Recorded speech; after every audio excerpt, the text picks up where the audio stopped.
Plutôt. En tant que président des AVF, je ne peux que me réjouir et vous remercier de votre présence pour cette conférence. Lorsque Jean-Pierre m'a proposé cette présentation, j'ai de suite adhéré à ce thème qui est totalement d'actualité.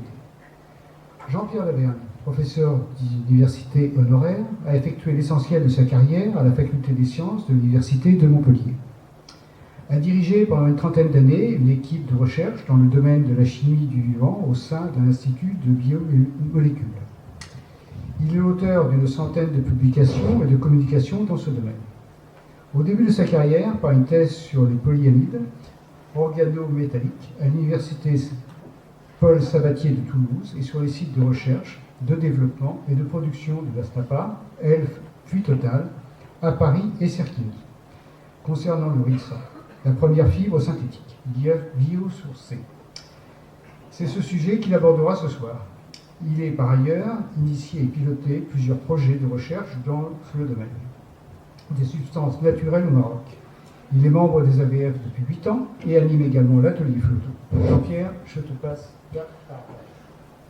Merci. Je vais d'abord remercier la mairie de Nunel, le service technique. Merci. Vous permettez donc que cette réunion se tienne ce soir. Je remercie les AVF et en particulier, bien sûr, son président, Bernard Direxel, qui a organisé cette soirée et qui a fait sa promotion. Alors, qu'est-ce qui m'amène ce soir à sortir de ma zone de confort, à oublier un petit peu la photo pour venir parler de science devant un cercle de non-initiés? Eh bien, tout simplement, le triste constat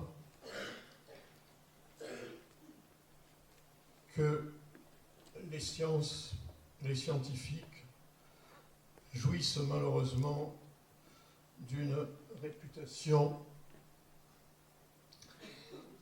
qui se dégrade. Je dirais la désaffection pour les sciences et même la défiance s'est notamment manifestée lors de la dernière pandémie. Voici ici un sondage extrêmement récent qui m'a été fourni par Mireille, mais j'en ai d'autres du même acabit qui donnent exactement les mêmes résultats. Il s'agit d'un sondage de l'IFOP pour la Fondation Jean Jaurès qui concerne un échantillon d'une population de jeunes de 18 à 24 ans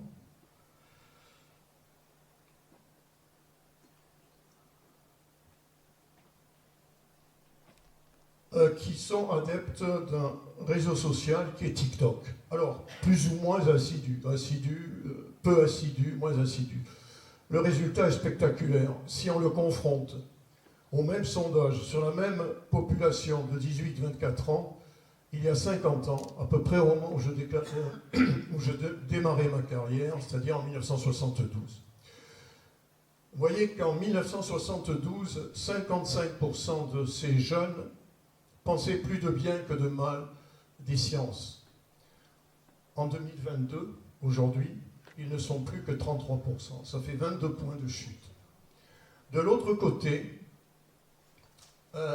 ceux qui pensaient plus de mal que de bien des sciences étaient 6%.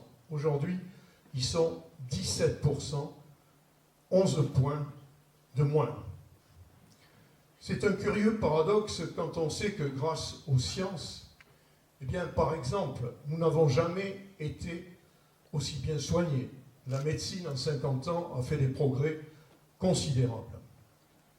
Nous n'avons jamais été autant assistés dans notre quotidien par des objets, des instruments, des machines, nés de la créativité des chercheurs et des ingénieurs. Grâce aux sciences, la productivité dans ce pays a considérablement augmenté, dégageant des plages de loisirs de plus en plus nombreuses. On pourrait parler de beaucoup d'autres domaines, des transports, des communications, et même de la culture, ou des arts, ou des sciences humaines. Par exemple, grâce aux sciences, on a vu l'émergence d'une nouvelle science historique qui est l'archéohistoire.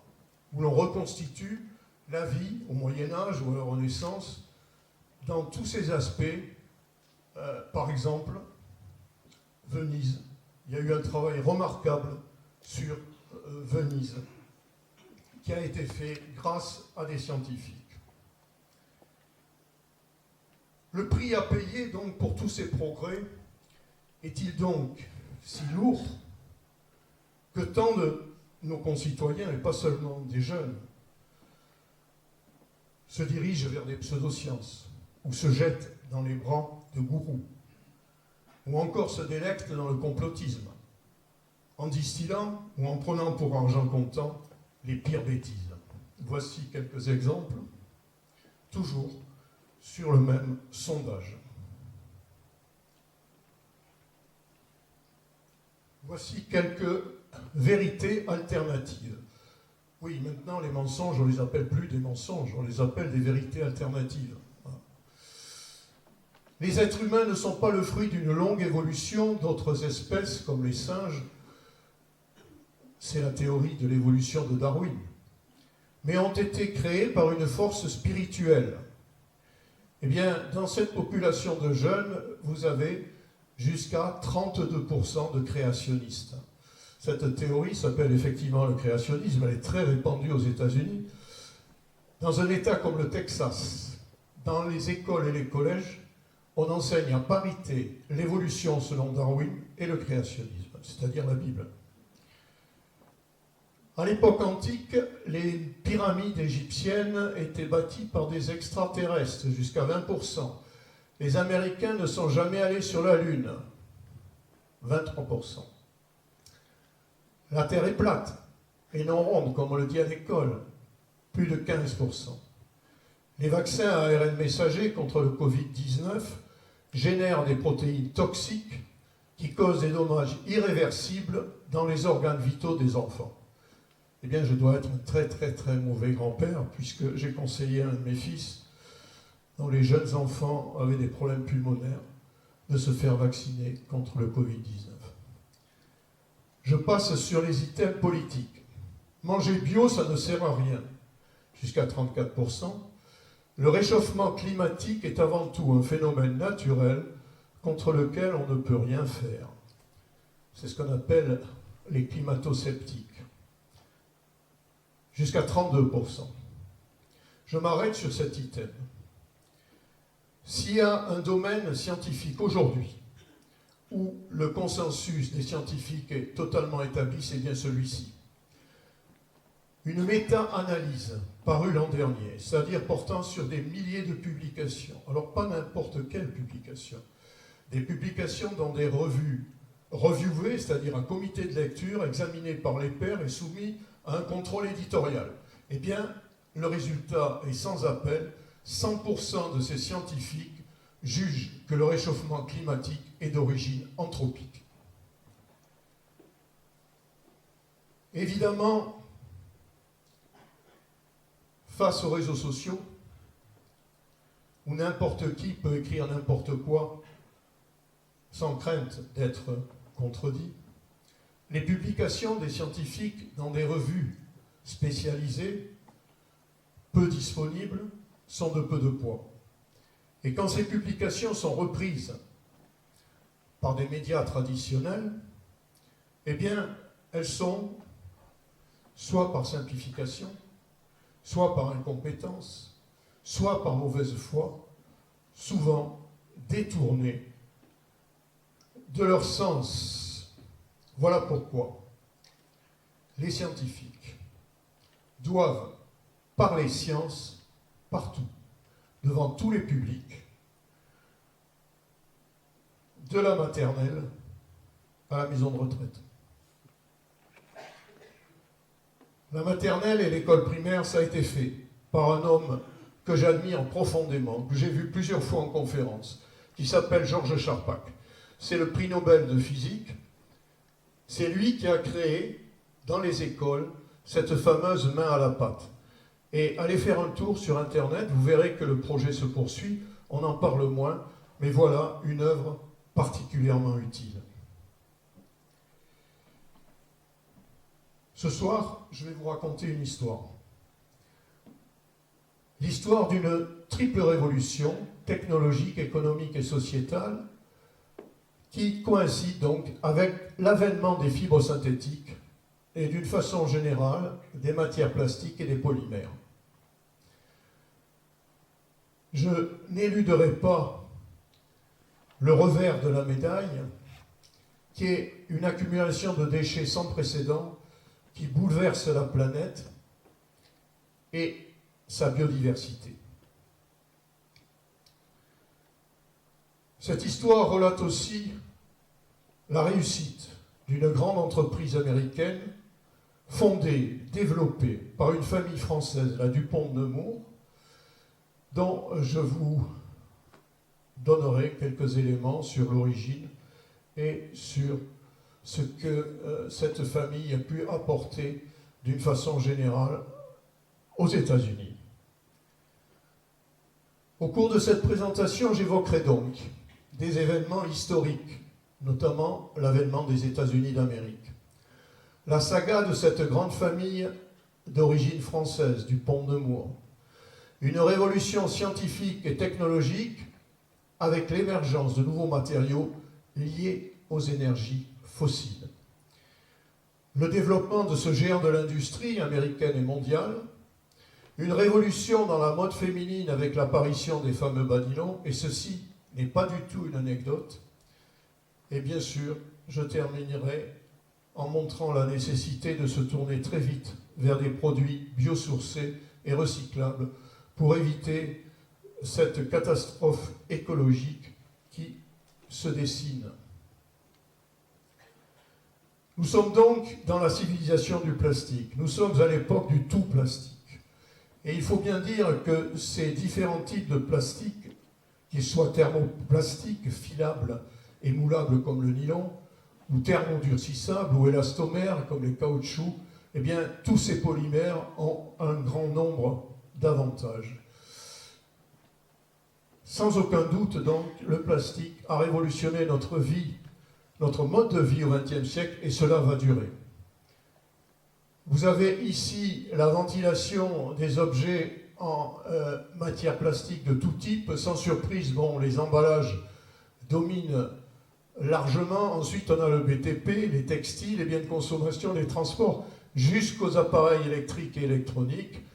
Et on peut dire aujourd'hui que la médecine moderne ne peut absolument pas se passer du plastique par son instrumentation,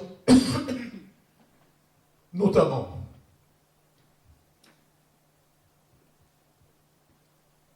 Les matières plastiques sont aujourd'hui le troisième matériau le plus utilisé derrière le ciment et l'acier. Et je vous disais que ce n'était pas près de se terminer, puisque les projections que nous avons aujourd'hui montrent que l'on attend pour 2060 un triplement de la production et de l'utilisation de matières plastiques. Et la question qui se pose, effectivement, est-ce que ce que j'ai évoqué tout à l'heure, le recours au recyclage et aux produits biosourcés, va suffire pour écarter cette fameuse catastrophe écologique? Alors regardons le bilan actuel. Depuis 2015 jusqu'à aujourd'hui, 7 milliards de tonnes de déchets plastiques ont été produits. 9% ont été recyclés, 12% ont été incinérés avec valorisation et 79% ont été accumulés dans des décharges ou dans la nature. C'est donc une épopée industrielle qui aurait dû déjà nous conduire à réfléchir à un autre mode de développement. Nous sommes actuellement, avec le plastique, mais pas que, dans une économie purement linéaire. On consomme, on consomme et on jette. Évidemment, vous voyez que cette façon de vivre n'est pas tenable. Certains scientifiques, chimistes du vivant, ou biologistes, ou géologues, disent que nous avons tellement bouleversé notre planète qu'on peut dire que nous sommes rentrés dans une nouvelle époque. Vous savez qu'actuellement, nous sommes à l'époque de l'Holocène, donc dans une partie interglaciaire. Et eux disent, eh ben non.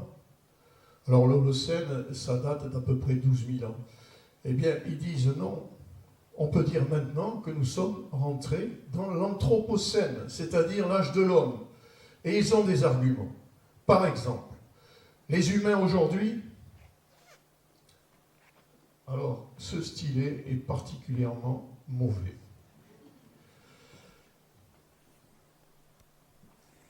Aujourd'hui, par leurs seules activités minières, les humains déplacent plus de sédiments que tous les fleuves du monde combinés. Et bien sûr, vous savez que nous avons réchauffé la planète, que nous avons acidifié et fait monter le niveau des océans, que nous avons provoqué l'érosion de la couche d'ozone, etc., etc. Donc jusqu'à un certain point, eh bien, moi j'adhère à cette proposition. Parlons maintenant de l'avènement du tout plastique, ou plutôt du tout synthétique. La date, si vous voulez, du démarrage de cette nouvelle époque, de cette nouvelle civilisation même, est très précise. C'est avant l'entrée en guerre, 1939, fin des années 30, disons, avant donc la Deuxième Guerre mondiale. J'ai extrait ici d'un journal américain de l'époque le récit d'un journaliste qui assistait à un défilé de mode à New York. Et il dit « Nous avons vu une jeune fille vêtue de matériaux artificiels fabriqués à partir d'étoffes synthétiques créées par des chimistes. Son chapeau était en cellophane, sa robe en rayon, elle portait des bas nylons. Un léger soupçon de musc sur son mouchoir en soie imitait un parfum synthétique. Nous sommes en novembre 1939. » Donc à la fin des années 30, c'est vraiment une page qui se tourne. Ce sont les chimistes qui donnent le là dans le domaine des matériaux, de la mode et des parfums. En quelque sorte, on sonne le glas de la bioéconomie.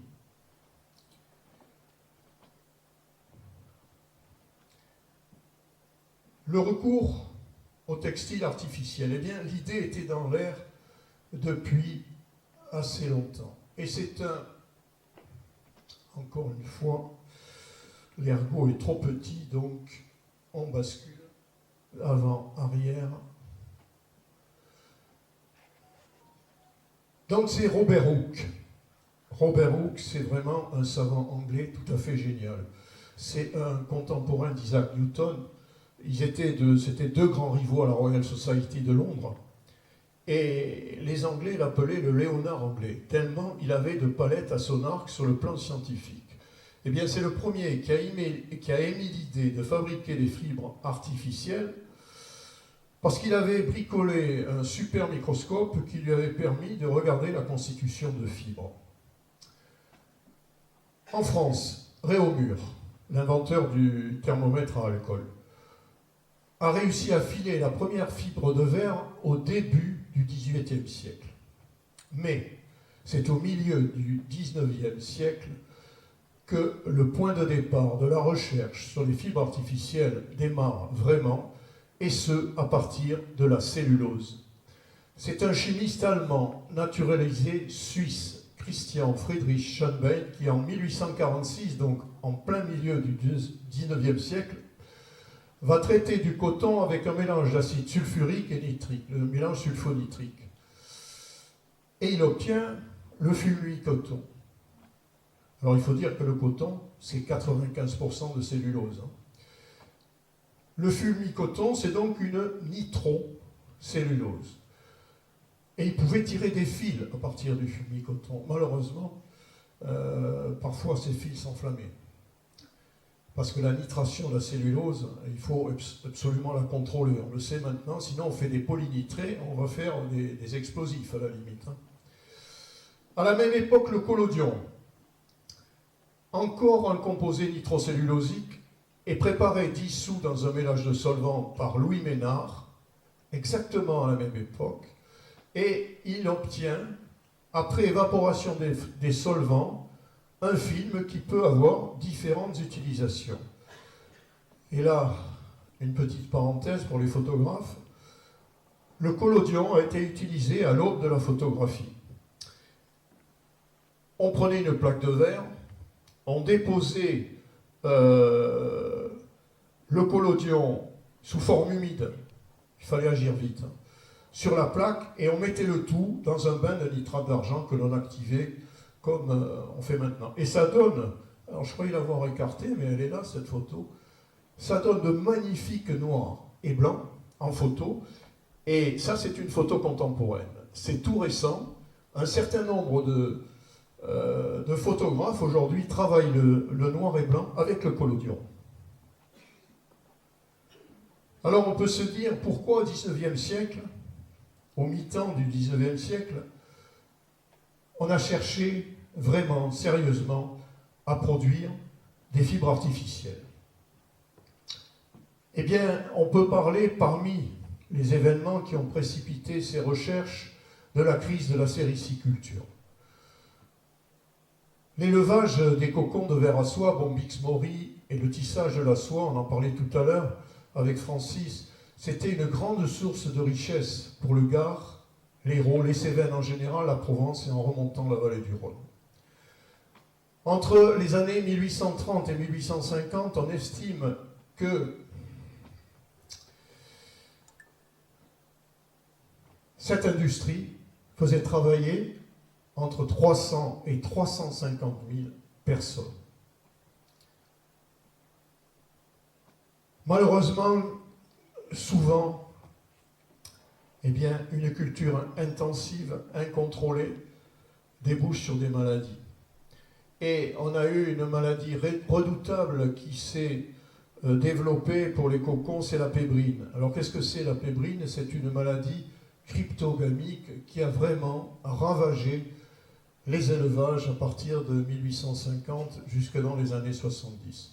On a appelé Pasteur à la rescousse. Effectivement, il a trouvé une solution. Et au moment où tout ça repartait, eh bien, le krach de 1873, l'énorme dépression qui va affecter l'Europe, mais aussi le monde entier, entre 73 et 96, eh bien, va voir la production de soie s'effondrer. Ensuite, en même temps, la concurrence étrangère, évidemment, est passée par là, d'Espagne, d'Italie, mais surtout de l'Extrême-Orient, sont venues des soies bien moins chères.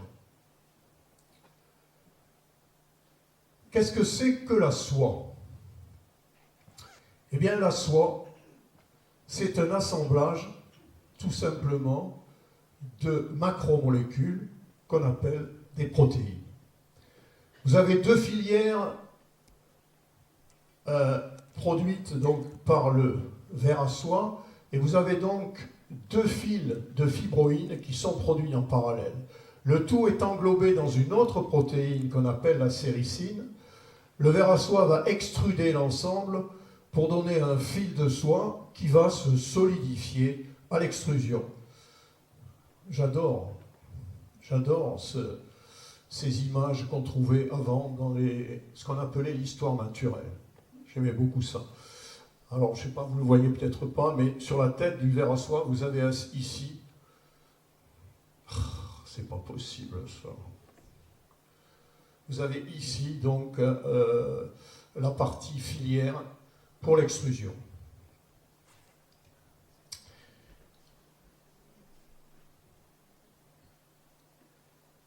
Donc, évidemment, les scientifiques de l'époque ne savaient pas exactement ce qu'étaient encore les protéines, mais ils avaient vu un peu comment était constitué le fil de soie. Alors on pourrait citer plusieurs travaux. Moi je vais être, pour une fois, chauvin, et je vais parler d'Hilaire de Chardonnay. Hilaire de Chardonnay, c'est un curieux personnage. Sur le plan historique, c'était un légitimiste, très proche du comte de Chambord, donc il voulait la restauration de la monarchie après la chute de Napoléon III. Et si je cite cette anecdote, c'est parce que c'est ça qui a déclenché ses recherches. Pour pallier les crises donc, du sud de la France, on lui avait demandé de regarder comment faire une soie artificielle. C'est un polytechnicien, la région de Besançon. Et en 1887, à l'Académie des sciences dont il est membre, eh bien, il présente un papier sur une matière textile artificielle qui ressemble à la soie. Eh bien, ce n'était en fait qu'une nouvelle formulation d'une nitrocellulose. Même cause, mêmes effets, cette fibre avait tendance à s'enflammer. C'est pour ça qu'on l'appelait la soie de belle-mère. C'est quand même le point de départ de l'utilisation de la cellulose dans les fibres synthétiques. On va, dès la fin du 19e, début 20e, donc formuler la viscose sous forme rayonne, sous forme fibrone, etc. Et elle est toujours utilisée. Et en lisant un article il y a quelques jours, j'ai vu que certaines entreprises dans le monde reprenaient la fabrication de différents types de viscose. Pourquoi? Parce que ce sont des fibres biosourcées. Hein. Le produit de départ, c'est la cellulose. Et la cellulose, on la trouve un peu partout dans les végétaux, pas que dans le coton. Alors, elle est formulée sous d'autres types. Par exemple, les acétates de cellulose ont eu un grand succès avec les frères Dreyfus qui sont partis aux États-Unis, qui ont fondé une très grande entreprise en 1921. Donc, ils produisaient le Célanèse. J'ai dit, les protéines, ce sont des macromolécules.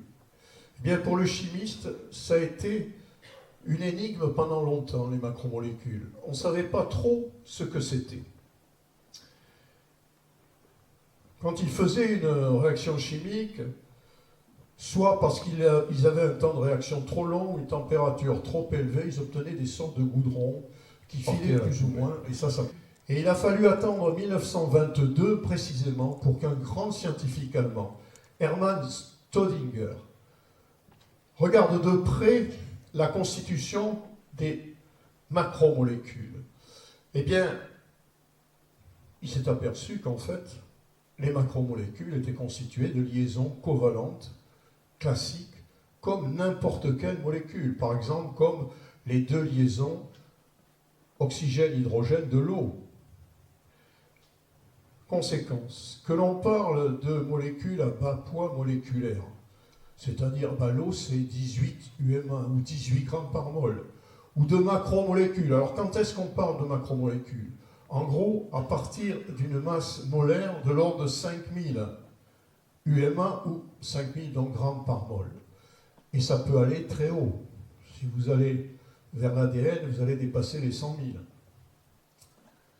Alors ça, évidemment, ça renforce les recherches sur ces fibres synthétiques, parce qu'on va vite réaliser que ces fibres, comme beaucoup de fibres naturelles, sont des macromolécules. Eh bien, effectivement, dans le monde du vivant, les macromolécules sont extrêmement répandues. J'ai parlé de la cellulose. Eh bien, la cellulose, elle est ici. C'est un polymère, donc.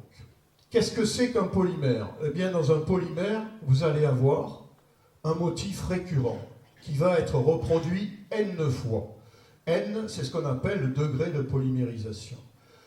Vous voyez que la cellulose, ici, a un motif récurrent qui est le cellobiose, qui a été tout simplement obtenu par la condensation de deux molécules de glucose, très simple, et les extrémités, sous des formes, bon, je ne vais pas trop parler de stéréochimie, mais sous des formes différentes, sont encore des molécules de glucose. Donc finalement, pour la cellulose, vous avez un seul monomère qui va conduire à ce polymère. J'ai parlé de la soie. Eh bien, la soie, c'est une protéine. Vous avez ici le motif récurrent de la soie de Bombyx du Murier.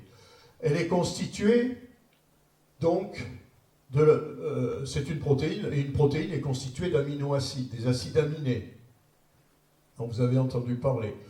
En particulier, donc, pour la soie du ver à soie, vous avez 3 acides aminés, la glycine, la sérine, à 10 000, à 20 000, etc.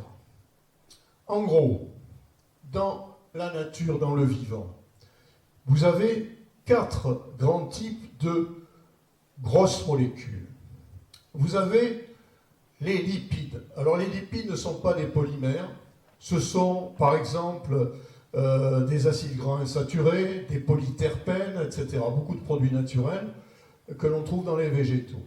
Et vous avez 3 types de macromolécules polymériques qui sont les glucides, voilà ici la cellulose, qui sont les protéines, voilà ici la soie, et qui sont les acides nucléiques. Les acides nucléiques, c'est quoi? C'est l'ADN, c'est l'ARN. Parlons d'abord de l'ADN. Alors il se présente sous forme, vous le voyez, de double brin, et ce qui est très intéressant, c'est qu'il est constitué de bases qu'on appelle des nucléobases, qui sont en petit nombre, la cytosine, la guanine, l'adénine, la thymine. 4 nucléobases vont constituer une énorme macromolécule. Ça, c'est une caractéristique du vivant. Avec une très faible diversité moléculaire, le vivant est capable de produire des complexes que nous, les chimistes, nous ne savons absolument pas fabriquer, alors que nous disposons, nous, de milliers de molécules que nous avons préparées et que nous pouvons assembler. Vous voyez, donc l'ADN, matériel génétique, il est présent dans toutes vos cellules. Et dans toutes vos cellules, vous avez le codage entier. Alors ce codage, il est fait de entre 20 et 25 000, disons que là on est à 21 000 à peu près, gènes, c'est-à-dire les phrases. Le codage se fait tout simplement avec, comme un algorithme informatique, à partir de ces 4 lettres, et vous avez dans l'ADN 6 milliards de lettres pour constituer votre ADN. Donc vous voyez, une diversité moléculaire très faible vous conduit par répétition de briques élémentaires à des molécules aussi complexes que l'ADN. L'ARN, ici c'est un ARN simple brin. Eh bien, l'ARN, c'est pareil. S'il est formé de nucléobases, vous allez en retrouver 4, comme ici. Simplement, l'uracile va être remplacé par la thymine. Voilà pour ces macromolécules. Venons-en à l'histoire de la Dupont de Nemours. Je vais parler de 2 pionniers. Pierre Samuel Dupont et son fils, Eleuthère Irénée Dupont de Nemours, qui a créé l'entreprise EI Dupont de Nemours. Pierre Samuel, c'est lui qui va émigrer aux États-Unis après des péripéties, enfin une histoire, il y aurait de quoi. D'ailleurs, je crois qu'il y a des bouquins qui ont été écrits rien que sur Pierre Samuel Dupont. Alors là, vous avez le Delaware, donc ils vont s'établir ici à Wilmington, dans la région de Wilmington. Vous voyez qu'on est très près de la Pennsylvanie et de Philadelphie. C'est important d'avoir une grande ville à proximité quand on fait de grosses affaires. Pierre Samuel Dupont est né à Paris en 1739, et il va mourir donc à Wilmington, dans le Delaware, en 1817. C'est un homme d'un milieu petit bourgeois, fils d'horloger, d'une famille protestante. Mais c'est quelqu'un qui va, si vous voulez, avoir une vie extrêmement bien remplie. Il va écrire des bouquins, c'est un éditeur, c'est surtout un économiste, c'est un physiocrate. Bon, j'en dirai un mot, la physiocratie, c'est un peu confus. C'est un homme de progrès, c'est-à-dire que c'est un homme des Lumières. Il a lu Montesquieu, il est à l'époque de Rousseau, de Voltaire, donc c'est quand même un homme de progrès. Néanmoins, c'est un royaliste, donc on peut dire que c'est un royaliste éclairé. Et il va jouer un rôle de conseiller économique en France et en Europe. En France, auprès des ministres de Louis XVI, en particulier Turgot, qui est lui aussi un physiocrate. D'ailleurs, Turgot, c'est le parrain de l'Éther, celui qui va créer l'entreprise, et d'autres ministres de moindre importance. Ensuite, comme ça se faisait beaucoup pour les Français cultivés de l'époque, il va sillonner l'Europe et il va conseiller un certain nombre de princes et de rois en Suède, en Pologne, en Allemagne. Enfin, et c'est là que son histoire va, disons, changer d'orientation, en tant que conseiller de Louis XVI, il va participer aux travaux préparatoires du traité de Paris qui consacre l'indépendance des États-Unis d'Amérique. Il a été même signataire de ce traité. Et c'est à cette occasion qu'il va faire la connaissance d'un grand Américain qui s'appelle Thomas Jefferson. Thomas Jefferson sera, l'année suivante d'ailleurs, ambassadeur ministre des États-Unis à Paris. Ça sera le 3e président des États-Unis. Et bien pour tous ces services, Louis XVI va anoblir Pierre Samuel Dupont. Et c'était rare pour des protestants d'être anoblis à cette époque-là. Il va donc ajouter de Nemours, puisque sa famille était originaire de la région de Nemours dans le Loiret, à Pierre Samuel Dupont, et le voilà, Pierre Samuel Dupont de Nemours. C'est un homme de progrès, je l'ai dit, arrive la Révolution, enfin pas tout à fait la Révolution, mais les États généraux de 1789. Eh bien, il est élu député du tiers-État au titre du bailliage de Nemours. Malheureusement pour lui, il est resté profondément royaliste. Et vous savez que le 10 août 92, on se situe après la fuite de Varennes, eh bien, Louis XVI va être assailli dans son palais des Tuileries par la population parisienne, la commune de Paris. Eh bien, la famille Dupont de Nemours est devant les Tuileries et fait le coup de feu avec les gardes suisses. Alors ça, autant dire que c'était très très mal vu par les révolutionnaires.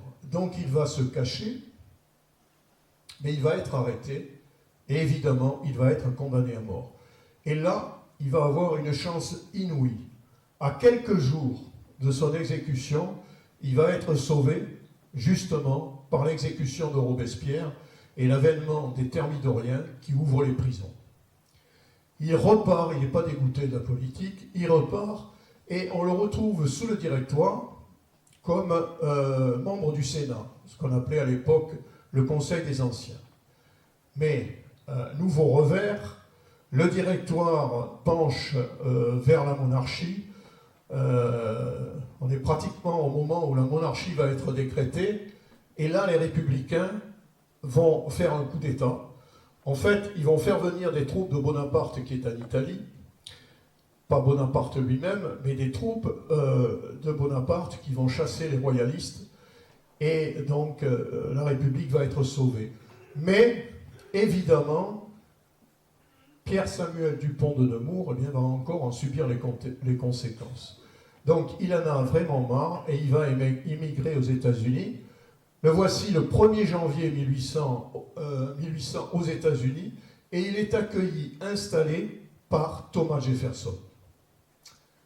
Voilà, il va encore aider son fils dans la société que celui-ci a créée et mourir d'une belle mort en 1817. C'est vraiment un destin exceptionnel. J'ai essayé de dire un mot de la pensée des physiocrates. Disons que tout vient de la terre, tout vient de l'agriculture. Deuxièmement, libéralisme économique. Troisièmement, monarchie modérée. Bon, rien de très sensationnel. Il faut parler de Thomas Jefferson. C'est grâce à Thomas Jefferson que la EI Dupont de Nemours s'est installée aux États-Unis. Thomas Jefferson, pour les Américains, c'est un être exceptionnel. C'est un des pères fondateurs, un des 4 principaux pères fondateurs des États-Unis, avec John Adams, avec Benjamin Franklin et bien sûr George Washington. C'est lui qui a rédigé la déclaration d'indépendance des Américains en 1776. Ça a été le 3e président des États-Unis, il a fait 2 mandats. J'ai dit qu'il avait été ministre ambassadeur à Paris pendant 5 ans.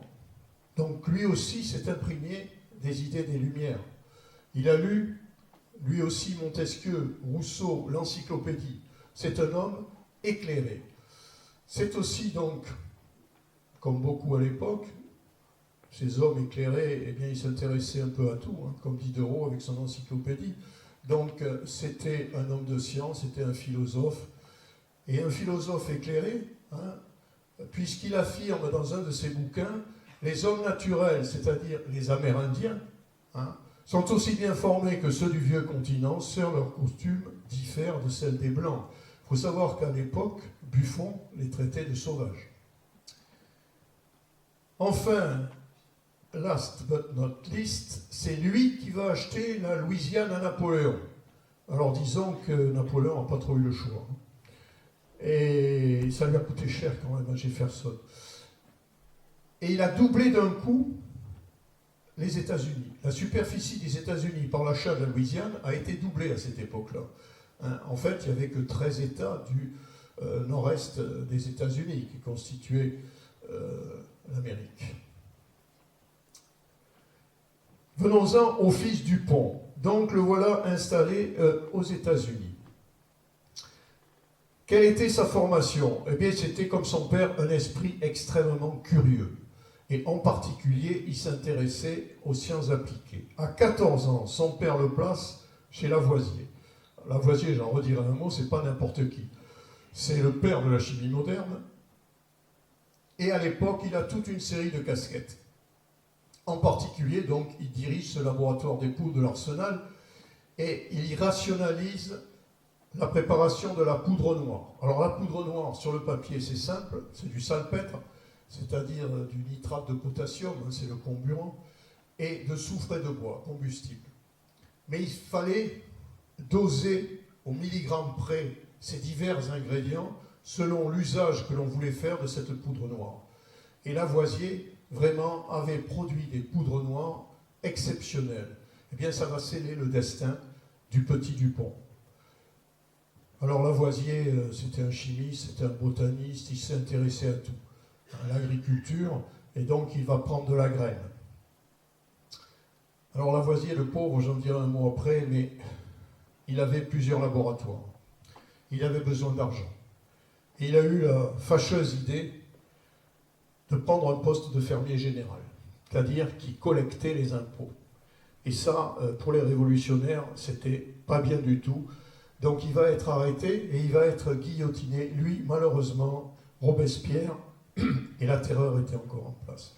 Il est guillotiné le 8 mai 1794.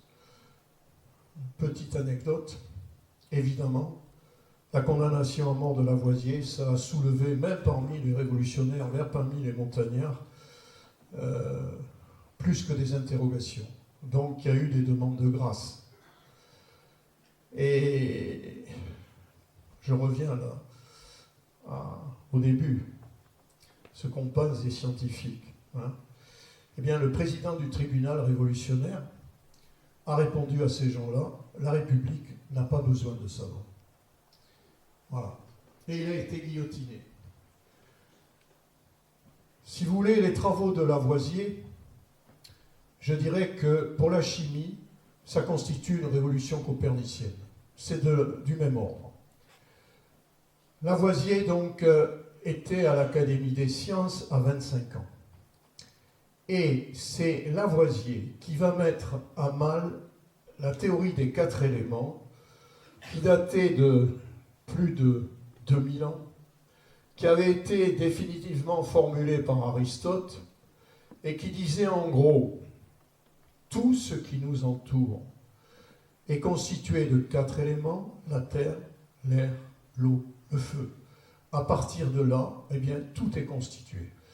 Et malheureusement, cette théorie a été sanctifiée par les 2 religions révélées, c'est-à-dire que Thomas d'Aquin a validé pour les chrétiens cette théorie-là, et Averroès, qui était un savant musulman éclairé, a fait de même côté musulman. Et vous savez que la religion, évidemment, à l'époque, c'était quelque chose, donc c'était sanctifié, il ne fallait pas y toucher, il ne fallait pas contester. Et donc ça a duré jusqu'à l'arrivée de Lavoisier. Lavoisier a montré très simplement que l'air atmosphérique n'était pas un élément, puisqu'il était constitué d'oxygène et d'azote. Il a montré que l'eau était aussi un corps composé, puisque l'eau était composée d'oxygène et d'hydrogène. Et il a fait tomber 2000 ans d'histoire de la chimie. Il a eu beaucoup, il faudrait là une conférence entière, d'autres choses remarquables. Par exemple, la notion de stoichiométrie en chimie. Vous savez, le fameux « rien ne se perd, rien ne se crée, tout se transforme ». Alors, Anaxagore, 2000 ans avant, le savant grec l'avait dit avant lui, mais ça aussi, ça a été fondamental pour la chimie. Ensuite, il a travaillé sur les oxydations. Bon, c'est un très très grand savant. Vous voyez ici, la photo de gauche, il est avec sa femme, et c'est pas n'importe qui a peint ce tableau, c'est David. C'est le peintre David qui a peint, par exemple, le couronnement de la femme de Napoléon. Euler est aux États-Unis, et bien sûr, qu'est-ce qu'il va faire? De la poudre noire. Il s'installe donc près de Wellington, il crée en 1802 l'entreprise Dupont-Nemours, et dès 1811, la Dupont est le plus grand fabricant de poudre aux États-Unis. Pourquoi il a choisi la poudre? Parce qu'il s'y connaissait, mais aussi parce qu'aux États-Unis, on avait tout à faire. On avait des canaux, on avait des mines, on avait des voies de chemin de fer plus tard, enfin, les routes, etc. Donc la poudre, eh bien, était vraiment bienvenue. Et ensuite, il y a eu une nouvelle guerre. Les Anglais qui ont essayé de faire un blocus, je crois, vers les années 1810-1812. Donc, nouvelle guerre avec les Anglais. Donc là, la poudre était aussi bienvenue. Voilà. C'est donc à partir de ce moment que la famille Dupont va faire souche aux États-Unis. Bien. Fabriquer des explosifs, c'est toujours dangereux. Ben, j'en ai eu, moi, la triste expérience dans un des laboratoires que j'ai fréquenté où un jeune de l'arsenal de Tarbes s'est fait sauter. Et pourtant, toutes les précautions avaient été prises. Et bien là, c'est pareil. Il va y avoir des accidents terribles. En 1817, donc, l'usine est détruite et on relève quand même 49 morts. Et il va y avoir toute une série d'incidents dans le parcours jusqu'à la fin du 19e siècle. Et le petit-fils de Euler, donc qui s'appelait Lamotte, est mort comme ça en 1884.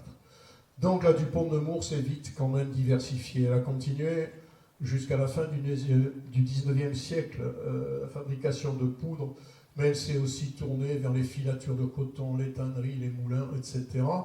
En plus, Euler avait quand même un bagage sur le plan de la botanique et de l'agriculture.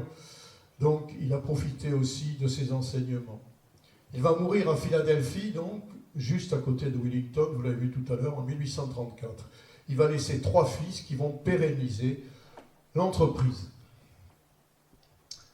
L'entreprise Dupont au XXe siècle, au début du XXe siècle, va continuer sa diversification en s'orientant notamment vers la chimie de spécialité, en produisant, comme on le faisait beaucoup à l'époque, des pigments pour la peinture, des colorants. Mais, et là je retrouve ce que je disais tout à l'heure, la Dupont, bien sûr, a eu vent des travaux sur les fibres cellulosiques. Et dès 1920, il va acheter des brevets, l'entreprise va acheter des brevets, va prendre des participations dans différentes entreprises, notamment françaises. Le tournant, il est ici. Les dirigeants de la Dupont avaient un directeur scientifique exceptionnel. D'ailleurs, on le commémore toujours, ce monsieur. Charles Stein. C'était le directeur du département de chimie de la société. Et lui va voir ses patrons et il dit, écoutez, si on veut faire une grande entreprise, eh bien, il faut que nous soyons capables, nous-mêmes, de produire des brevets et de développer quelque chose de singulier. Il demande carrément de l'argent pour créer un laboratoire de recherche fondamentale. Et il écrit « L'établissement ou la découverte de nouveaux faits scientifiques », il demande ça. Eh bien, je peux vous dire que même aujourd'hui, en France, pas aux États-Unis, demander, créer un laboratoire de recherche fondamentale dans une industrie, eh bien, ça ne s'affiche jamais comme ça. À l'époque, vous aviez déjà de grandes entreprises américaines, la Ford, Bell, enfin beaucoup, aucune n'osait dire qu'il faisait de la recherche fondamentale. Eh bien, la DuPont a validé, les actionnaires ont validé, d'habitude ça fait fuir les actionnaires. Bon. Et cette idée de faire de la recherche fondamentale sur un sujet qui était émergent, puisque les macromolécules, c'est à cette époque-là qu'on les découvrait, qu'on savait ce que c'était. Ça a fait la fortune de la DuPont et de l'Amérique. Donc Stein se met à la recherche des meilleurs cerveaux des États-Unis dans le domaine de la chimie organique. Et il se heurte à toute une série de refus. C'est normal. Quand vous êtes un universitaire installé, eh bien, vous n'allez pas prendre le risque de travailler sur un sujet émergent dans une entreprise qui, pour l'instant, n'a aucune compétence dans ce domaine. Il y en a un qui accepte. Eh bien, il s'appelle Wallace Young Carothers et c'est lui qui a inventé le nylon. Carothers a soutenu sa thèse en 1924 et il est présenté dès lors comme un brillant chimiste. Il est donc assistant professeur dans un certain nombre d'universités et finalement, couronnement, il est intégré professeur dans l'université d'Harvard. C'était le top à l'époque. Eh bien, c'est là que Stein, pour la DuPont de Nemours, va le chercher et lui accepte. Il va prendre la direction d'une petite équipe de polyméristes dès le début 1928. Alors, on peut se demander pourquoi tout le monde avait refusé et lui accepte. Eh bien, il y a une raison principale, c'est qu'il était névrotique. Et c'était une névrose assez grave. Donc, il n'osait pas, il était mal en public. Donc, comment enseigner devant un amphithéâtre si on est mal en public?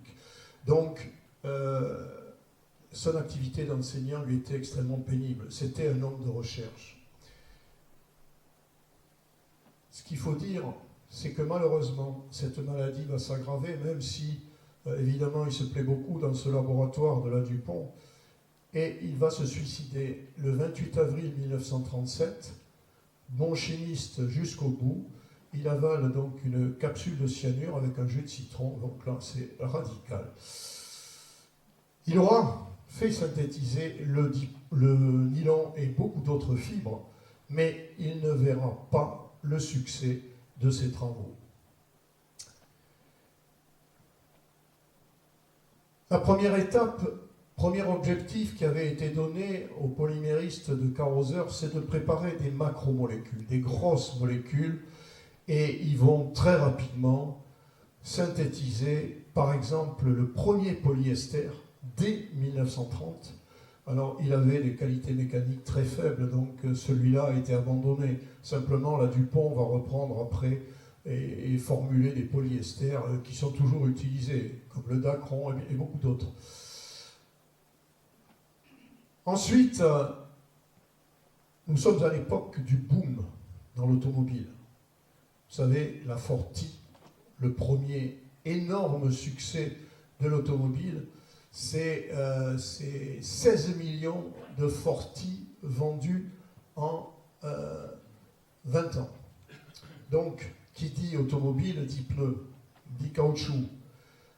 Et là, c'est pareil, on est soumis aux fluctuations dans la production de matières premières. Donc, il faut chercher éventuellement de nouveaux élastomères.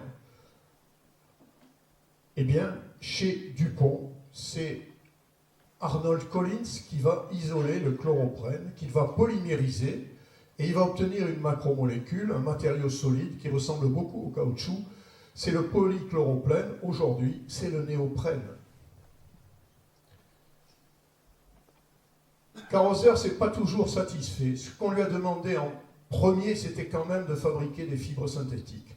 Eh bien, il va y réussir, mais vous voyez, ça va prendre 5 ans de plus, et il va demander à ses chercheurs d'explorer la piste des polyamides. On va voir tout à l'heure ce que c'est que les polyamides, et ils vont donc réussir à préparer un polycondensat de très haute qualité, avec un monomère qui est une diamine, l'hexaméthylènediamine, condensé avec un autre monomère qui est un diacide, l'acide adipique, et ils obtiennent un polycondensat qui a énormément de qualité, j'y reviendrai. C'est le fameux nylon 66 ou PA66, c'est le nylon le plus utilisé. Alors les 6 se réfèrent au nombre d'atomes de carbone dans les deux monomères. Il y en a 6 dans l'hexaméthylènediamine et il y en a 6 dans l'acide adipique. Alors il faut dire, alors là on est donc en février 1935. En Europe, 3 ans après, et les Allemands s'en voudront beaucoup, hein. C'est eux qui les premiers avaient travaillé sur des macromolécules et ils ont raté le premier nylon. Mais ils vont quand même en préparer un différent qui s'appelle le perlon. C'est Paul Schlack de l'IG Farben en Allemagne donc, qui a préparé le perlon. Et le nylon et le perlon, eh bien, ont fait un parcours absolument remarquable et sont toujours utilisés. À partir de là, tout va aller vite. Brevet 1938, on construit une énorme usine que vous avez à gauche à partir de mars 39. Elle est opérationnelle fin 39. Les premiers vadilons sont testés juste avant le démarrage de la construction de l'usine par les employés de la compagnie à Wellington. Alors les Américains, ça va très vite. Première année, on tourne 24 heures sur 24, 64 millions de paires de bas, un point très important. Les Américains, ils savent chercher, ils savent trouver, ils savent produire, mais surtout, ils savent vendre. Et je vais m'attarder maintenant sur ce point. Avant la mise en chantier de l'usine, eh bien, campagne de publicité dans les journaux américains. Notamment, on peut lire en novembre 1938, dans le Philadelphia Record, la nouvelle fibre du pont est plus révolutionnaire qu'une attaque de martiens.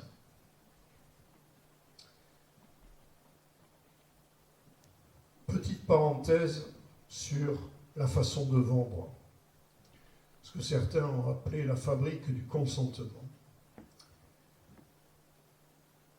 Les Américains ont eu de la chance, entre guillemets, d'avoir dans ce domaine un homme remarquable, entre guillemets, qui s'appelle Édouard Bernet. Édouard Bernet, alors il a été centenaire, lui.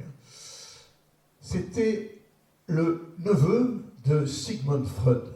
Et il avait lu, évidemment, tout ce qu'avait raconté, tout ce qu'avait écrit, tout ce qu'avait publié son oncle, notamment dans le domaine de la connaissance de l'inconscient. Et il va créer des méthodes, à partir de là, dans le but de manipuler l'opinion publique. C'est pour ça que j'ai mis des guillemets. Il écrit dans ce bouquin: il est désormais possible de modeler l'opinion des masses pour les convaincre d'engager leurs forces nouvellement acquises dans la direction voulue. Ici, j'ai rappelé les moutons de Panurge de Rabelais. Un mouton saute et tous les moutons derrière vont sauter. Alors Bernet va avoir effectivement un grand succès, mais il va avoir un énorme chagrin. Pourquoi ? Après la Seconde Guerre mondiale, il va apprendre que Goebbels, le ministre de la propagande de Hitler, le numéro 2 du régime nazi, avait pour livre de chevet ce bouquin. Évidemment, Bernet était juif, et je peux vous dire que ça a été un sacré choc. À 28 ans, Bernet, il a émigré bien avant son oncle aux États-Unis au début du XXe siècle. Il a une entreprise donc de relations publiques et son premier client, c'est l'American Tobacco Corporation qui va lui demander de relancer la production, la consommation de cigarettes. Pourquoi ? Parce que vous savez que dans les paquetages des soldats, dans toutes les guerres, eh bien, on met beaucoup, beaucoup de cigarettes. Et les soldats américains, quand ils sont partis, effectivement, avaient bien fait tourner les usines de tabac des États-Unis. Fin de la guerre, nous sommes pratiquement en 19, et dans les années 20, l'American Tobacco remarque que ses ventes déclinent. Il fait appel à Bernet. Eh bien, Bernet va décider de faire fumer les femmes. Et ça va être un coup de génie. Et alors, aux États-Unis, on met les grands moyens. C'est-à-dire que les journaux ont été couverts de propagande, les rues d'affiches. Alors, toujours pareil, hein, moi je suis un nostalgique, donc j'adore ce type d'affiches. Vous avez ici une actrice célèbre qui est Carole Lombard. Carole Lombard, c'est la deuxième ou troisième femme de Clark Gable, et disons qu'elle avait une sacrée réputation. Eh bien, il va l'utiliser comme égérie, comme beaucoup d'autres stars de l'époque. Il va lancer un slogan pour faire fumer les femmes qui dit ceci: elles allument des flambeaux pour la liberté. C'est un féministe avant l'heure. Donc il va faire fumer les femmes. Les féministes vont exulter, et cette campagne va avoir un succès considérable aux États-Unis. Tout le monde va profiter aussi de ces belles photos de femmes sexy, etc. Vous comprenez pourquoi, à partir de là, la Dupont va commencer par le bas. Elle aurait pu fabriquer des chemises avec son nylon, des chaussettes. Non. Elle commence par le bas. Où en est la mode au début des années 30? Eh bien, au début des années 30, les dames commencent à raccourcir un petit peu les jupes. On voit le mollet. Un petit coup de vent, donc, et le genou se devine. Donc il faut habiller la jambe de la femme américaine. Et à l'époque, qu'est-ce qu'on a? On a la soie, qui est très chère et qui file, et on a la rayonne, dont j'ai parlé tout à l'heure, qui est opaque et assez moche. Le bas nylon tombe donc à pic. Peu cher, très solide, transparent, sexy. Les femmes vont adorer, et elles adorent. Il y aura même le 14 mai 40 un Nylon Day qui va être célébré ensuite pendant des décennies et des décennies. Le jour du Nylon Day, du premier, 800 000 paires de bas sont vendues dans la journée. Le succès est phénoménal. En décembre 40, 4 millions de paires de bas vendues en 4 jours. C'est un démarrage fulgurant.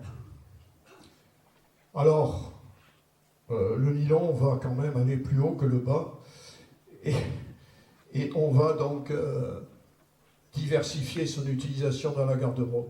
Et déjà, en 1941, le nylon représente donc 30% du marché de la bonneterie. Décembre 1941, Pearl Harbor, les États-Unis rentrent en guerre, donc il faut réorienter la production de nylon. On va se tourner vers l'équipement des militaires. On va aussi faire des parachutes. Donc on va diversifier l'utilisation du nylon finalement. Alors les femmes, de toute façon, n'ont plus besoin de bas, elles sont dans les usines. 45, fin de la guerre. Parenthèse fermée. Eh bien, c'est une folie qui va s'emparer des femmes américaines. Vous voyez ces queues. Alors vous avez... si vous faites des recherches un peu sur Internet, vous allez voir des images de ce type partout. Hein. C'est des queues de plus d'1 kilomètre. Hein. Alors vous voyez que les petites queues devant les Apple Store, hein, c'est pas grand-chose à côté. Hein. On va même avoir des émeutes. On appellera ça les nylon riots. Si vous regardez là aussi sur Internet, pas besoin d'aller dans des revues spécialisées, vous allez voir un peu ce qu'étaient ces émeutes. Et en particulier, il y a celle de Pittsburgh. 40 000 femmes se sont battues pour 13 000 paires de bas. Eh bien, l'idée donc de la Dupont de démarrer avec le bas a donc été une idée de génie. Qu'en était-il en France? En France, le bas nylon est arrivé en 1945 avec les GIs, mais aussi grâce à la licence que la Rodiaceta avait acheté à la Dupont, alors Rodiaceta qui est devenu ensuite Rod Poulenc, avait acheté à la Dupont en 1939.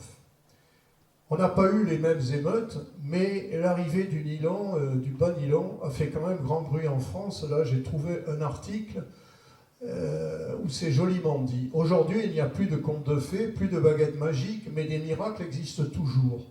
J'en connais un beau. Il consiste tout simplement à prendre de l'air, de l'eau, du charbon, à les brasser dans des appareils de forme bizarre, puis à employer des formules aussi mystérieuses pour le profane que les incantations des enchanteurs de jadis. Et bientôt naîtra une merveille légère, translucide, une soie blonde, le nylon. Donc vous voyez que c'était quand même perçu comme une véritable révolution. Il dit de l'eau, de l'air, du charbon, mais c'est exactement ça, puisque les monomères du nylon, eh bien, venaient via l'industrie chimique du charbon à l'époque, c'est-à-dire de l'hydrocarbure disponible. Alors de là sont nés effectivement toute une série de types de commercialisation. Là, j'ai mis cette image là parce que nous étions à Sumène il n'y a pas longtemps avec le groupe photo et on n'a pas vu l'Arsois. Effectivement, l'Arsois à Sumène fonctionne toujours. Elle fabrique pour Cervin des bas en soie et en nylon. Alors le nylon dans les années 50 aura quelques péripéties. Vous savez qu'au départ on était à 40 deniers, donc c'était extrêmement costaud. Ça c'est pas très plaisant pour l'entreprise parce qu'il en vend très peu.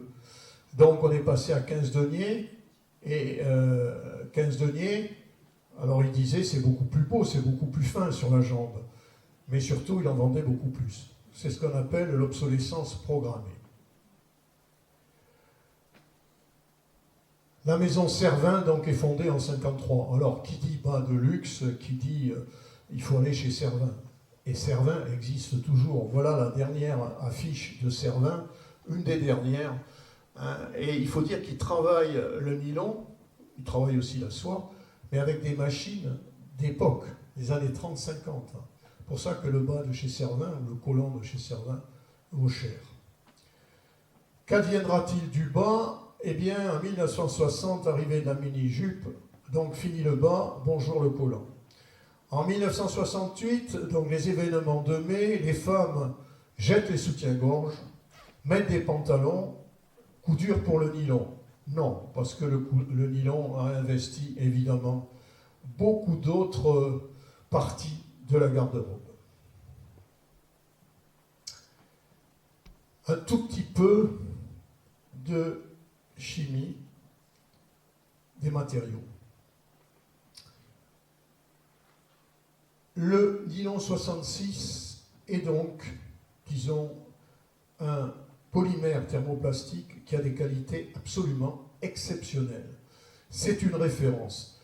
Résistance mécanique, élasticité, rigidité, stable à la chaleur, stable aux UV, inerte vis-à-vis des produits chimiques. Pourquoi ? Eh bien, regardons ce qu'est un polyamide. Un polyamide, pourtant je n'ai pas des doigts énormes, mais il faut croire qu'il faudra changer. Voilà, ça c'est un polyamide, ça c'est l'unité polymérique du nylon.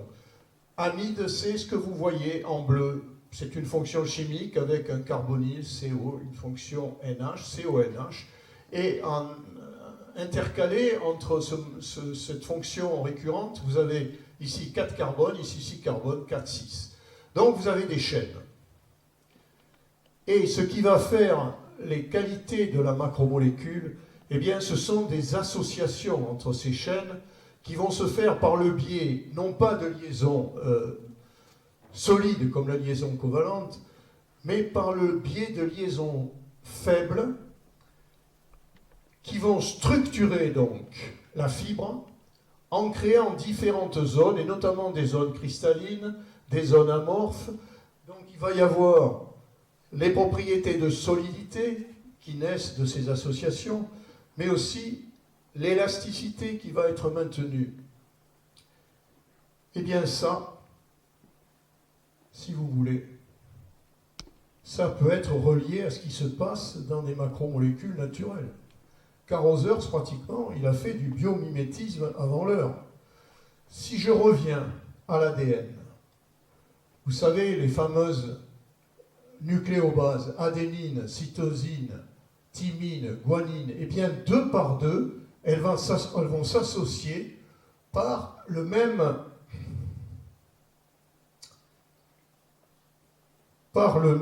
type de liaison, voilà, ici, que nous trouvons ici dans le nylon. La nature utilise des interactions de ce type pour structurer d'énormes molécules. Ce sont ce qu'on appelle des interactions donc non covalentes qui sont à la base même de la complexité biologique, et les chimistes du vivant, depuis le début des années 80, regardent très sérieusement de ce côté-là et font ce qu'on appelle de la chimie supramoléculaire. Le concept de chimie supramoléculaire a été énoncé par Jean-Marie Laine, qui a eu le prix Nobel pour ça en 1987. Jean-Marie Laine est toujours à l'Institut, actuellement au Collège de France. Il était professeur à Strasbourg. Et ça, c'est une chimie qui approche le vivant. On n'arrive pas, bien sûr, à des entités aussi complexes que de l'ADN ou certaines protéines, mais on a compris le fonctionnement. Et ce qu'on fait en chimie supramoléculaire, on va préparer quelques éléments simples dont on sait qu'ils pourront s'associer via ce type de liaison. Et on arrive maintenant à faire des complexes très compliqués à partir de molécules simples, comme le fait la nature. Et c'est très important parce que ça va pouvoir conduire à toute une série de thérapies, par exemple.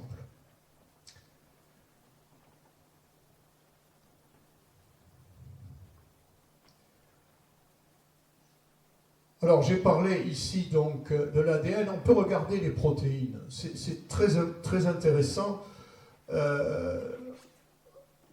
Si vous voulez, on essaie de faire ça. On arrive à rapprocher ça. Ici, évidemment, c'est une protéine. Alors, je ne sais plus laquelle j'ai prise là. Bon, peu importe. Comment se structurent les protéines? Eh bien, vous voyez, c'est à partir d'acides aminés, j'ai dit tout à l'heure. Voilà les briques élémentaires.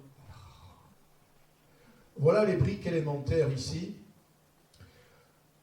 On les associe, donc on fait des peptides ou des protéines. Et naturellement, parce que ça a été convenablement choisi, on va avoir ce type d'interactions qui vont structurer par des associations intermoléculaires une structure secondaire, qui ensuite va se replier, va se modifier pour créer une structure tertiaire. Les structures tertiaires vont s'associer pour donner la structure finale qui est la structure quaternaire. C'est extrêmement compliqué. Donc vous voyez qu'on n'en est pas encore à faire des complexes de ce type de poids moléculaire élevé. Mais on travaille là-dessus.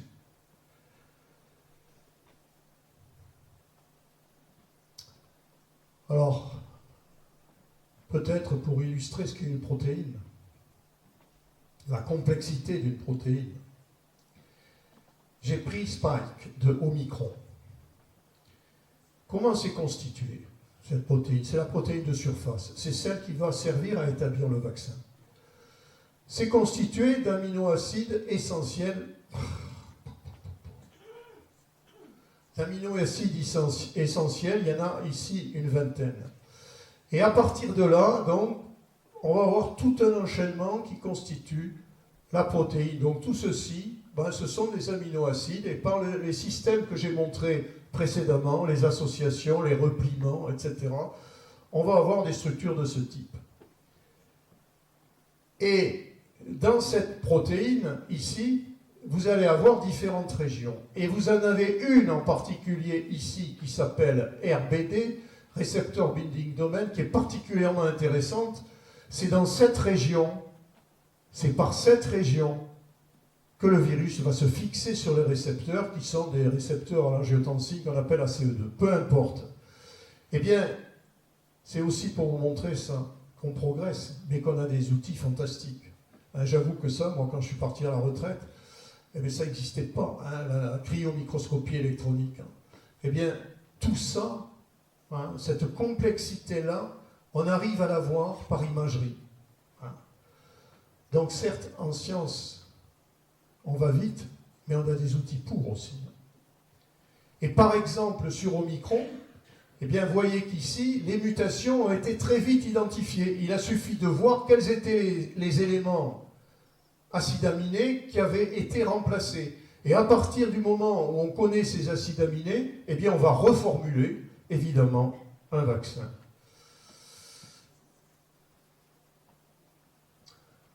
Eh bien, le nylon, aujourd'hui, continue à tenir sa place. Alors, ce qui est ultra dominant, ce sont les polyesters. Hein, parce qu'on peut faire des polyesters vraiment de tout type. Hein. Vous voyez, les polyesters, c'est à 51,5% de toutes les fibres produites. Les polyamides sont à 5%, la soie, la laine, vraiment, c'est epsilon. Expansion, toujours, puisqu'on est passé, entre 2000 et 2018, de 28,4 millions de tonnes à 70 millions de tonnes produites. La Dupont de Nemours a bien sûr continué sur sa lancée et a fabriqué de nombreux polymères, soit des fibres, soit différentes matières plastiques. J'en ai écrit ici quelques-unes. Alors comme j'ai parlé que d'hommes, je vais quand même parler d'une découverte par une femme, c'est le Kevlar, qui a été Dow Chemical aux États-Unis. C'était les deux plus grandes entreprises chimiques au monde, et de loin, et elles ont fusionné. Elles ont fait un monstre qui s'appelle la Dow DuPont en 2017. Loi antitrust, évidemment, les a obligés à subdiviser en 3 parties l'entreprise. Donc il y a une partie agriculture, une partie matériaux, une partie produits de spécialité. Voilà, et bien vous voyez que le petit Dupont, jeune exilé français, qui a eu une chance quand même exceptionnelle d'avoir un père biologique vraiment brillantissime et qui a été formé quand même par le père de la chimie, bien c'est comme ça qu'on peut créer finalement une grande entreprise en prenant les bonnes décisions au bon moment, comme l'orientation vers la recherche fondamentale à un moment donné. Parlons de ce qui fâche. Tout d'abord, aujourd'hui, 99% des polymères, des macromolécules sont issus des hydrocarbures, soit par le gaz naturel, soit par le pétrole, après une série de transformations par cracking ou reforming.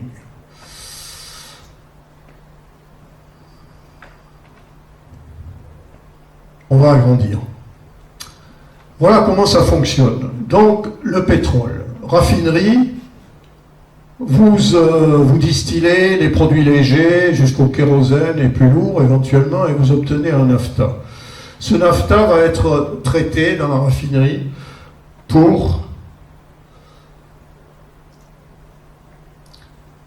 donner la première ligne ici, donc par cracking ou reforming catalytique, qui sont ces produits de base, butane, butadiène, éthylène, propène, et les aromatiques, benzène et autres. Et le chimiste intervient à ce moment-là et va traiter cette ligne de produits gris pour les produits bleus, acide téréphthalique, etc. Bon. Tous ces produits bleus, jusqu'au butadiène ici, ce sont les produits qui vont servir de monomères pour fabriquer les plastiques. Bien, vous voyez que par exemple ici, on va aboutir au polyéthylène téréphthalate, le PET, c'est le plus utilisé pour les emballages comme les bouteilles d'eau minérale, etc., les polyuréthanes, le polystyrène, les fibres acryliques, le PVC, les polyéthylènes basse ou haute pression, le butadiène qui va donner les caoutchoucs. Donc tout ça, ça vient du pétrole.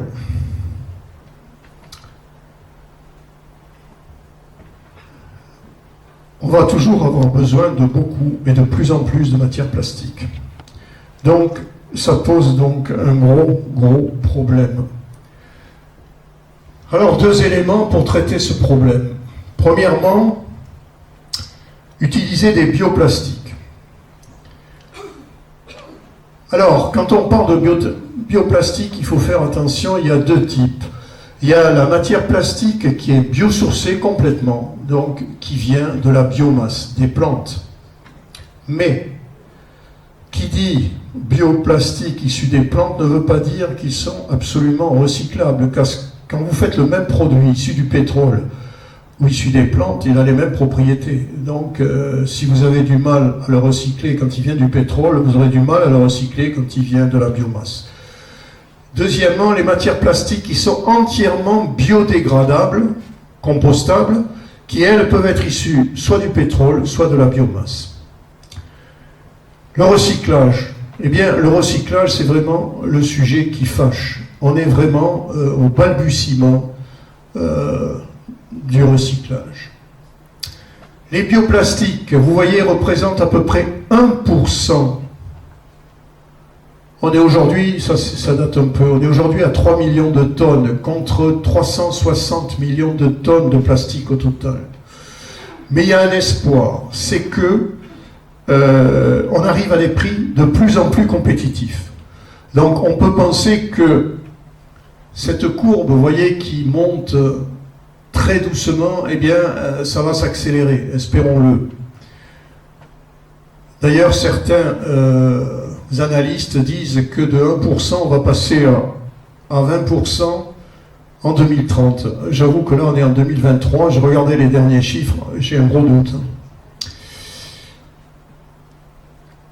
Alors, les polymères bioplastiques biodégradables, évidemment, c'est le top. Là, on est dans un système complètement circulaire. Donc, on part de la biomasse, ici.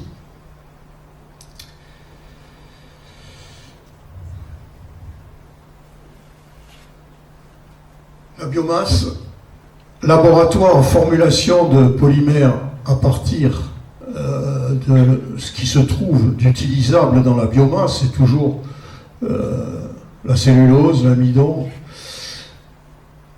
plastique, biopolymères qui sont collectés, compostés et par photosynthèse vont être utilisés donc pour reformer des plantes, et de cette façon on va pomper du CO2.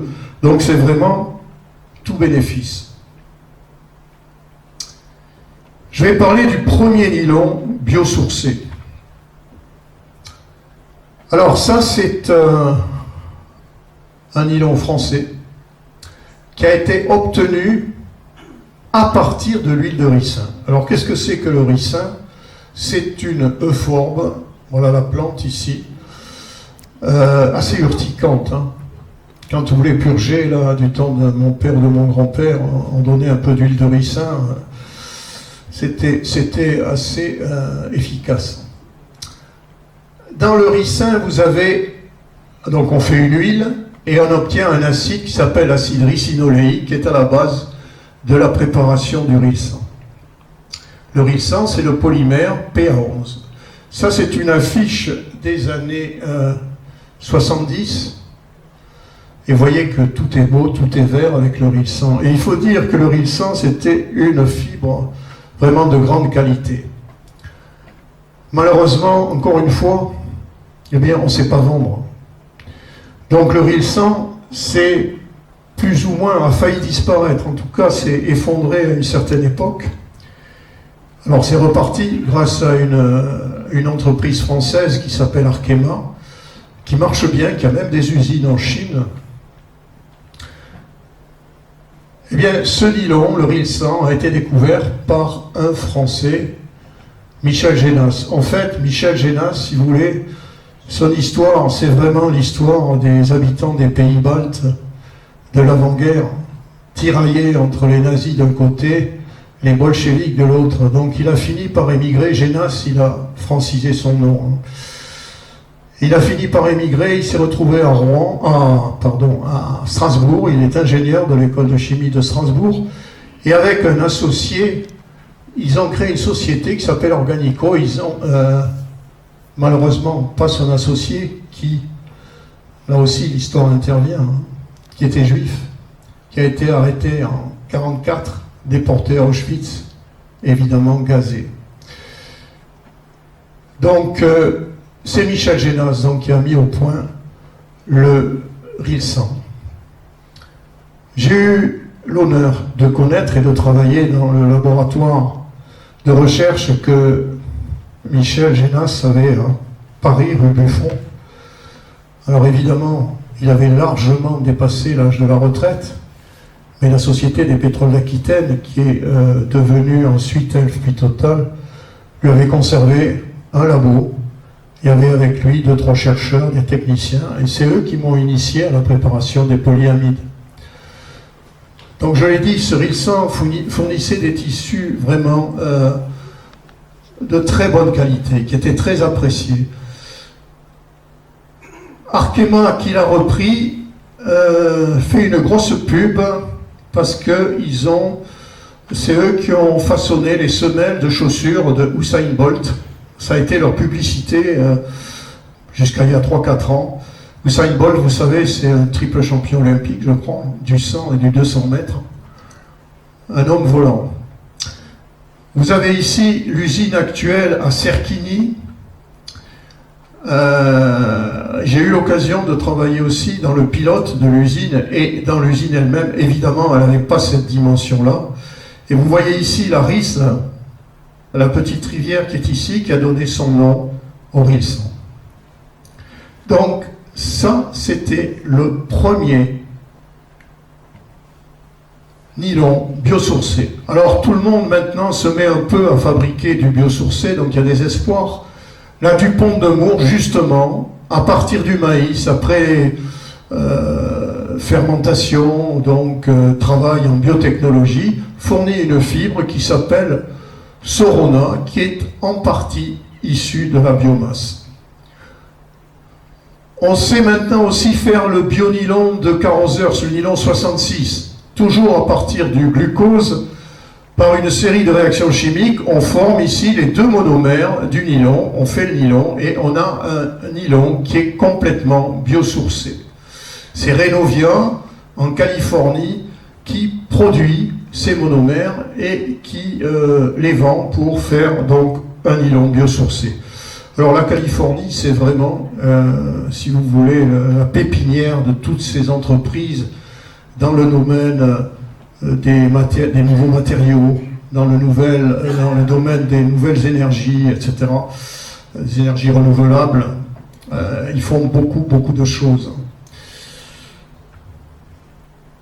En Italie, la fibre Aquafil qui produit justement un nylon 6, le perlon, maintenant complètement recyclable et 100% biosourcé. Ils ont créé une grosse entreprise donc l'an dernier dans ce domaine, donc là aussi des choses intéressantes.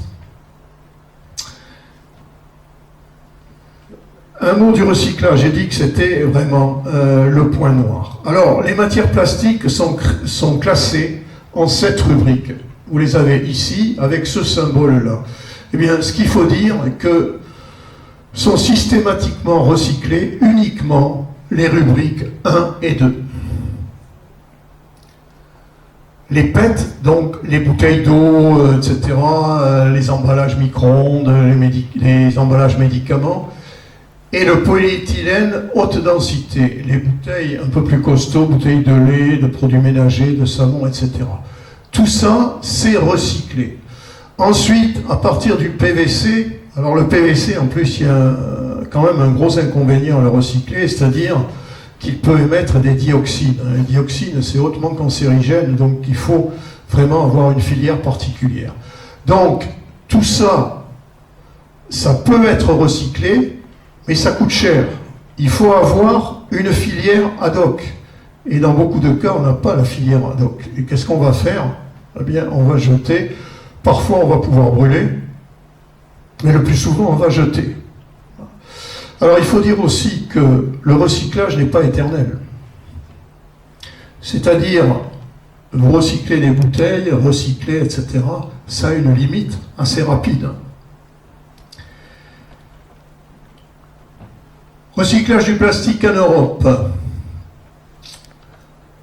Alors, des emballages. Hein. Bien, vous voyez que la France, là, vraiment, faut le dire, ça, c'est pas faire de la politique. Hein. C'est regarder les faits. On est mauvais un peu partout. Pas que dans le recyclage, dans les énergies renouvelables. Hein. Éoliennes, on est les derniers des derniers. Hein. Panneaux solaires, on est mauvais. Je crois qu'il faudrait se secouer, parce que, vous l'avez vu, hein, vous vous rendez compte de ce qui pend au nez de nos... Pas pour nous, mais pour nos enfants et nos petits-enfants. Eh bien, dans le domaine du recyclage de ces emballages, vous voyez la triste place de la France en 2017, avant-dernière. Il n'y avait que Malte derrière. Hein. On est à 26,9%, alors que la moyenne européenne est à 41,5%, et que la Lituanie est à 69,3%. Donc on a quand même de sérieux progrès à faire. Là, c'est les chiffres des États-Unis qui sont évidemment catastrophiques. Donc, sur un diagramme, on voit très bien hein, la partie orange en bas.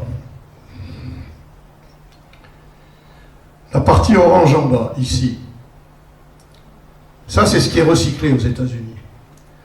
La partie marron en haut, ça, ce qui est brûlé avec valorisation, on produit de l'énergie.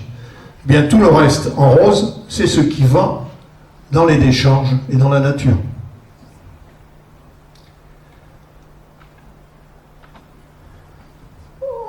On a un petit espoir quand même pour le recyclage, c'est le recyclage chimique.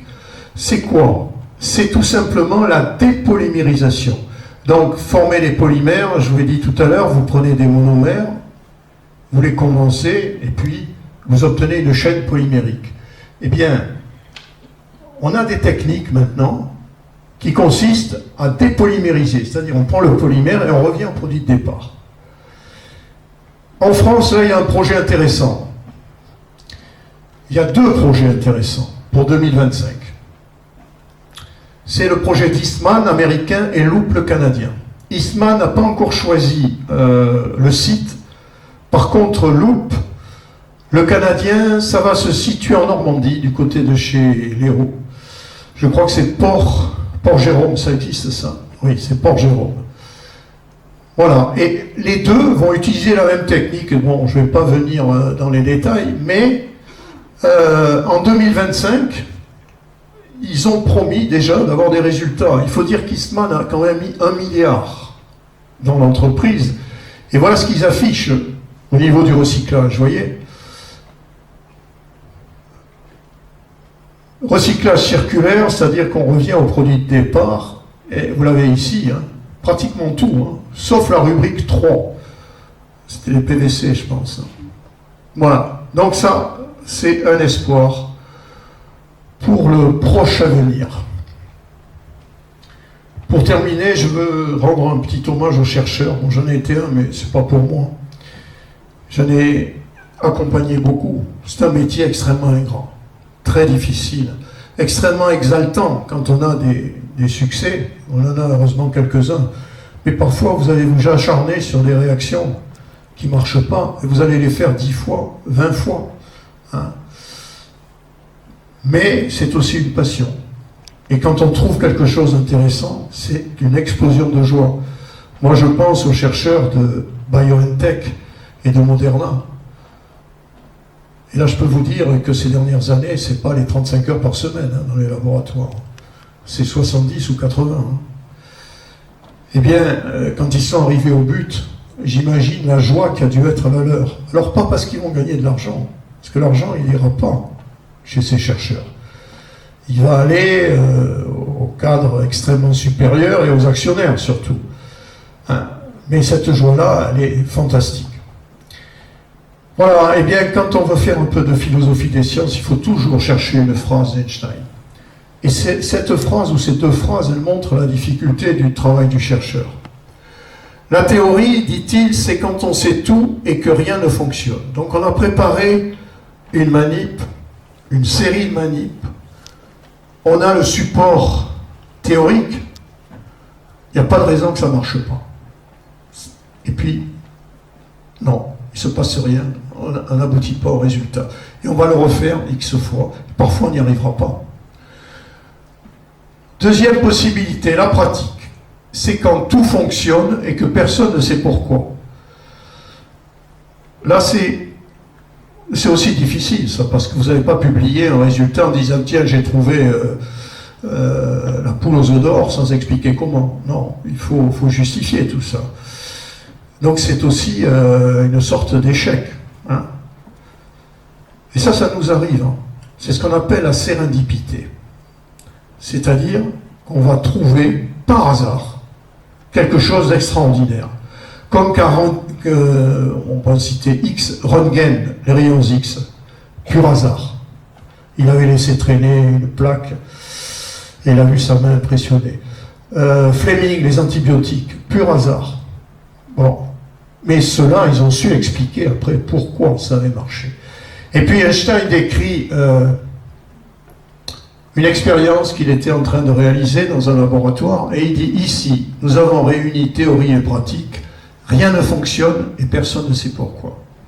Merci. C'est un produit 100% biosourcé, c'est un polymère polylactique, donc on part tout simplement du lactose. Donc ça, c'est très intéressant. On l'utilise de plus, le plus maintenant dans certains emballages, et notamment la vaisselle jetable maintenant. Alors, vous achetez de la vaisselle PLA, et là, vous faites une bonne action. Les fibres, la fibre que vous avez chez vous. Vous savez, la fibre, vous avez trois parties dans la fibre. Hein. Vous avez le cœur, fibre de verre. Hein. Vous avez un enrobage encore fibre de verre pour que la lumière donc soit constamment répercutée sur les parois. Et l'emballage final, eh bien c'est du PLA maintenant. Alors regardons pour répondre à la question de Cathy. Voilà. Les coûts agricoles, effectivement. Il faut aussi, hein, vous voyez, on a toujours un revers de la médaille. Hein. Il faut regarder ce que coûte à l'agriculture hein, l'utilisation de la biomasse. Bon, vous voyez actuellement où on en est. Utilisation de la biomasse, 0,21% des terres agricoles. Versus 28% des terres produisent sur des produits qui sont jetés. D'accord? Donc vous voyez qu'on a de la marge pour faire de la biomasse et utiliser la biomasse. Je crois qu'on va s'arrêter là, à moins qu'il y ait des questions là-dessus.